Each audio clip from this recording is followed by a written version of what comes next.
പിന്നെ ഒരു high school ഒരു 6th 7th அந்த டைம் தான் I started doing mono act. Okay. அப்போ மோனோ ஆக்ட் എന്താണ് മോണോ ആക്ടിൽ പാർട്ടിസിപ്പേറ്റ് പண்ற ആരംഭിച്ച മുതൽதான் ഓക്കെ. எனக்கு ஓகே எனக்கு നമുക്കൊരു പിടിക്കും. സിനിമ എല്ലാം ചിന്ന വയസ്സിലേ പിടിക്കും. നമ്മ ഓൾമോസ്റ്റ് എല്ലാ വീക്സില് അല്ലെങ്കിൽ ഒരു 2 വീക്സില് ഒരിക്കലും we go and watch films. അപ്പാക്കും അമ്മാക്കും അണ്ണൻ ഒരു பயங்கரமான கிரேஸ் தான் films. Is a film buff அந்த மாதிரி ഓക്കെ. சொல்லலாம். ഓക്കെ. அப்போ எப்பவுமே ஒவ்வொரு படம் ரிலீஸ் ஆகும்போது அவருக்கு போனோம்.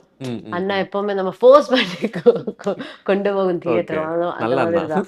ஆமா ஆமா, அவர் தான் ஆக்சுவலி இந்த ஒரு சினிமா இல்ல எப்பவுமே அண்ணா கிட்ட டிஸ்கஸ் பண்ற.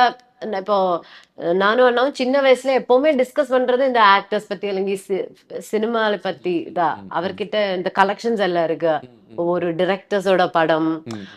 அப்போ அப்போ நம்ம எப்பவுமே டிஸ்கஸ் பண்ற அந்த விஷயம்தான். അതും ഒരു റീസൺ தான் எனக்கு സിനിമയോട് ഒരു അധികமான ഇഷ്ടം ഇരുന്നത്. പിന്നെ ഇപ്പൊ ഞാൻ சொன்னேன்ல മോണോ ആക്ട് ചെയ്തു. പിന്നെ ഡാൻസും അതെല്ലാം ഒരു നമ്മൊരു ഒരു ആർട്ടിലதான் எப்பவுமே பார்ட்டிசிபேட் பண்ணிட்டே இருந்ததுடா. அப்போ അങ്ങനെதான் ഒരു இன்ட்ரெஸ்ட் வந்தது. அப்படியா ഒരു 8th 9th ഒക്കെ அந்த ടൈമിലെ ആക്ടർ ആകണമെന്നൊരു